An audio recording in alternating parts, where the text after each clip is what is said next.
হস্তমৈথুনে হব স্ত্রীর হক নষ্ট করা হয় কিনা, স্বামী বিশেষ সময় অক্ষম হলে স্ত্রীর করণীয় কি হবে। অনেক জায়গায় বসে প্রস্রাব করার ব্যবস্থা নেই, দাঁড়িয়ে পেশাব করতে হয়, এরকম পরিবেশ আমরা কি করব। পরিস্থিতির কারণে স্বামী স্ত্রী যদি 5 বছর দূরে থাকে তাহলে শরীয়ত মোতাবেক স্ত্রীকে কি আবার বিয়ে করতে হবে। মেয়েদের পেশাবের পরে পানি ব্যবহার করার পরে মোছার জন্য আলাদা কাপড় ব্যবহার করা জরুরি কিনা, আপন 2 বোনকে একত্রে বিয়ে করা যাবে কিনা, ভাঙা প্লেটে খাওয়া যাবে কিনা, আজানের সময় কিছু খেলেই গুনাহ হবে কিনা, টিকটিকি দেখলে কি মারতেই হবে, প্রয়োজনে কি খুঁজে খুঁজে মারতে হবে, সেটা নিয়ে খুব দ্বিধাদ্বন্দ্বে আছি, জানাবেন প্লিজ। অ্যালকোহল যুক্ত পারফিউম ব্যবহার করে নামাজ আদায় করলে নামাজ হবে কিনা, জিন কি মানুষের সাথে সবাস করতে পারে, স্বামী সিগারেট খেলে ওয়াইফের করণীয় কি, নামাজের সময় পাশ দিয়ে কেউ গেলে বা আসলে আমার আম্মু নামাজের ভেতরই তাকায়, এতে নামাজের কোনো সমস্যা হবে কিনা, শীতের দিনে টাকনোর নিচে কাপড় পরা যাবে কিনা। চলুন আপনাদের যে সমস্ত প্রশ্ন ইতিমধ্যে চলে আসছে সেগুলোর উত্তর দেওয়ার পালায় আমরা প্রবেশ করি। ফয়সাল আহমেদ আপনি লিখেছেন, টিকটিকি দেখলে কি মারতেই হবে, প্রয়োজনে কি খুঁজে খুঁজে মারতে হবে, সেটা নিয়ে খুব দ্বিধাদ্বন্দ্বে আছি, জানাবেন প্লিজ।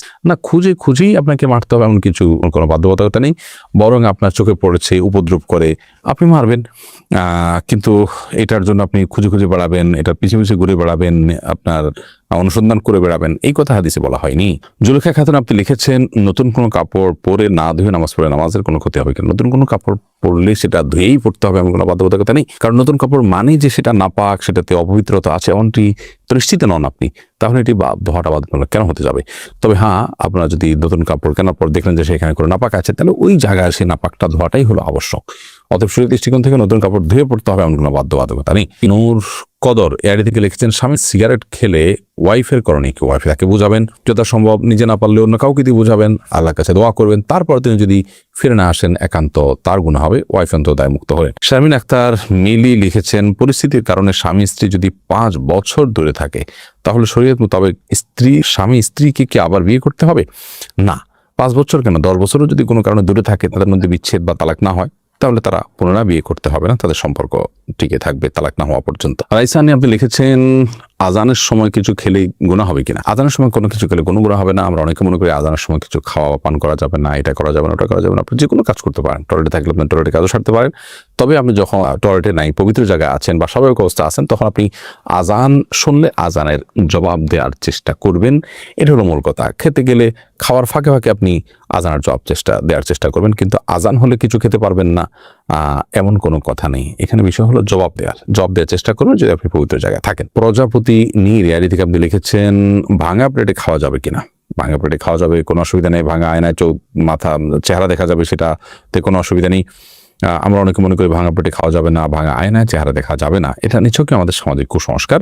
ভাঙা প্লেটে ভাঙা অংশে জীবাণু থাকতে পারে, সেজন্য আপনি ওইটাতে খেলে অস্বাস্থ্যকর হতে পারে, সেটা তো আপনার একান্ত স্বাস্থ্যগত বিষয়, বাট সেটা অত নিশ্চিত নয়। বিধায় ভাঙা প্লেটে খেলে যে গুনাহ হয়ে যাবে বা নাজায়েজ হবে, এটা সেরকম নয়, এবং ভাঙা আয়নায় চেহারা দেখলে কোনো অসুবিধা হবে না।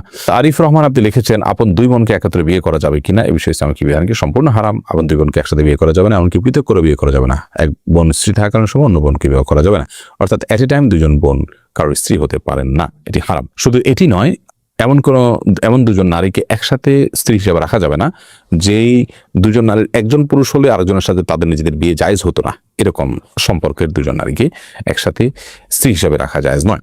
হ্যাঁ, একজনকে বিয়ে করেছেন, তার সাথে বিচ্ছেদ হলো বা তিনি মারা গেলেন, তারপর অন্যজনকে বিয়ে করেছেন, তারপর সেটি জায়েজ আছে।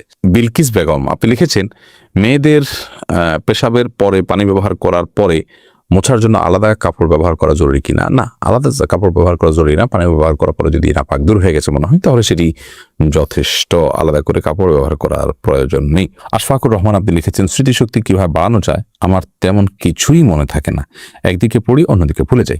আল্লাহ মাফ করুন, যদি এই পরিস্থিতি হয় তাহলে সেক্ষেত্রে প্রথমত গুনাহ এবং অপরাধ এবং পাপের কাজগুলো আপনার পরিহার করে চলা উচিত, বিশেষভাবে যত্ন সহকারে। সেই সাথে আল্লাহ তাআলার কাছে দোয়া করা উচিত স্মৃতিশক্তি বাড়ানোর জন্য।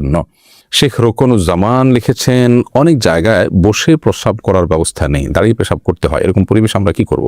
যদি কোনো প্রকার ব্যবস্থা না থাকে এবং দাঁড়িয়ে পেশাব করা ছাড়া নিরুপায় থাকেন, তাহলে আপনি অবশ্যই দাঁড়িয়ে পেশাব সেখানে করতে পারেন, যেহেতু আপনি নিরুপায়। কিন্তু নিয়মিত অভ্যাস বানানো সঠিক নয়, কারণ নবী করিম সাল্লাল্লাহু আলাইহি ওয়াসাল্লাম বসেই সবসময় পেশাব করতেন। তবে বিশেষ একবার তিনি দাঁড়িয়ে পেশাব করেছেন, এবং সেটি কারণ ছিল এমন একটা জায়গায় তিনি গেছেন যেখানে ময়লা আবর্জনা চতুর্দিকে ফেলেছে মানুষ, এবং সেখানে বসার মতো কোনো জায়গা ছিল না, সেজন্য তিনি সেখানে দাঁড়িয়ে পেশাব করেছেন। তন্নি আইডি থেকে আপনি লিখেছেন, নামাজের সময় পাশ দিয়ে কেউ গেলে বা আসলে আমার আম্মু নামাজের ভেতরই তাকায়, এতে নামাজের কোনো সমস্যা হবে কিনা? না, অবশ্যই তার দিকে তাকানো উচিত নয়, কারণ সালাতরত অবস্থায় কেউ যাচ্ছে তার দিকে আপনি তাকানোটা আপনার সালাতের যে খুশু এবং ক্ষুদ্র তার বরখেলাফ হয়। বাট যেটি করা উচিত সেটি হলো নবী আলাইহিস সালাম বলেছেন, তোমার সালাতের সামনে যদি কেউ যায় তাহলে সেক্ষেত্রে তাকে বাধা দাও। কোনো কোনো বর্ণনা আছে তাকে তার সাথে লড়াই লিপ্ত হয়, কারণ সে শয়তান, কারণ সে তোমার মনোযোগকে নষ্ট করছে, তোমার সালাতের এরিয়ার মধ্যে এসে সে তোমার দৃষ্টিকে আকর্ষণ করে ফেলছে এবং মনোযোগে ব্যাঘাত সৃষ্টি করছে। এই জন্য তাকে বাধা দিতে বলা হয়েছে। সে বাধার অংশ হিসাবে এরকম হাত দিয়ে তাকে ইশারা দিয়ে দেওয়া যেতে পারে যদি সে টের না পায়। আর এর বাইরে তার দিকে তাকিয়ে থাকলে তো কোনো লাভ নাই, বিধায় তাকিয়ে নিজের সালাতের মনোযোগ নষ্ট করার তো কোনো যৌক্তিকতা না, বিধায় আপনার আম্মাকে বলতে হবে এই কাজটি করা যাবে না। এরপর মিনহাজউদ্দিন লিখেছেন, অ্যালকোহল যুক্ত পারফিউম ব্যবহার করে নামাজ আদায় করলে নামাজ হবে কিনা? জায়েজ হয়ে যাবে, বিশেষ করে যে অ্যালকোহল আমরা ব্যবহার করি, এখানে যে পারফিউম ব্যবহার করি এটা যে অ্যালকোহল থাকে এটা কেমিক্যাল, এটা খাবার মানে যেটা পানীয় অ্যালকোহল মদ সেটা এটা না, এটা কেমিক্যাল মাত্র। তারপরেও সালাতের কিছুটা আগে ব্যবহার করলে বাষ্প হয়ে অ্যালকোহলটা উড়ে যাবে, তারপর সালাতে কমে, সেটা সবচেয়ে সেফ এবং নিরাপদ। এছে ডানা এডি থেকে আপনি লিখেছেন, স্বামী বিশেষ সময় অক্ষম হলে স্ত্রীর করণীয় কি হবে? স্বামী যদি অক্ষম হয় পুরোপুরি এবং স্ত্রী যদি তার যে চাহিদা আছে এটি পূরণ না হওয়ার কারণে তিনি গুনাহে এবং পাপে লিপ্ত হয়ে যেতে পারেন এমন আশঙ্কা তৈরি হয়, তাহলে সেক্ষেত্রে অবশ্যই সে স্বামী থেকে তিনি বিচ্ছেদ নেবেন। যদি সেটা চিকিৎসার অযোগ্য হয়, চিকিৎসার যোগ্য হলে সেটার জন্য অবশ্যই তিনি সময় দিবেন, সুযোগ দিবেন, চেষ্টা করবেন নিজে। যদি তারপরও কোনো উপায় না থাকে এবং চিকিৎসার অযোগ্য হয়, তাহলে সেক্ষেত্রে তিনি সেখান থেকে বিচ্ছেদ নিয়ে অবশ্যই অন্যত্র বিয়ের উদ্যোগ গ্রহণ করতে পারেন, শরিয়া সেই অধিকার তাকে দিয়েছে। এরপরে মোহাম্মদ বেলাল হোসেন লিখেছেন, জিন কি মানুষের সাথে সবাস করতে পারে? জিন মানুষের স্ত্রী মিলনে মানুষের সাথে সামিল হতে পারে বলে বিভিন্ন বর্ণনা থেকে বোঝা যায়। বিশেষ করে যখন বিসমিল্লাহ কেউ পাঠ না করে তখন জিন সেখানে সামিল হয়, খুব ভয়াবহ কথা অবশ্য।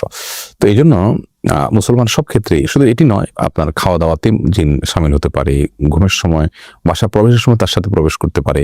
তো এই জন্য বাসা প্রবেশ সময়, খাওয়ার পান করার সময় এবং স্ত্রী মিলনের সময় সময়গুলোতে বিসমিল্লাহ বলতে হয়। বিসমিল্লাহ বললে শয়তান আর সেখানে অংশগ্রহণের কোনো সুযোগ পায় না। মোহাম্মদ আব্দুর রাকিব আপনি লিখেছেন, হস্তমৈথুনে হব স্ত্রীর হক নষ্ট করা হয় কিনা?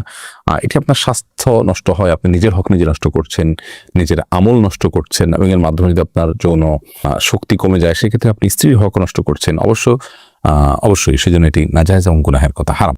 রোহান আপনি এর দিকে লিখেছেন, শীতের দিনে টাকনুর নিচে কাপড় পরা যাবে কিনা? সর্বাবস্থায় টাকনুর নিচে কাপড় পরা হারাম, বিশেষ করে জামা, জুব্বা, চাদর এবং এই জাতীয় যেগুলো উপর থেকে মানুষ মানে নিচের দিকে যায় আর কি, আর যেগুলো নিচের দিক থেকে উপরের দিকে থাকে এবং নিচ থাকেই টাকনুর নিচে, যেমন মোজা, তারপর এমন কোনো জামা যেটা মোজার সাথে জামার সাথে অ্যাটাচড, আলাদা করে খোলার কিছু নেই, সেগুলোর কথা ভিন্ন সব। বাকি শীতের অজুহাতে টাকনুর নিচে পোশাক পরা যায় না, প্রয়োজন মোজা পরিধান করবে।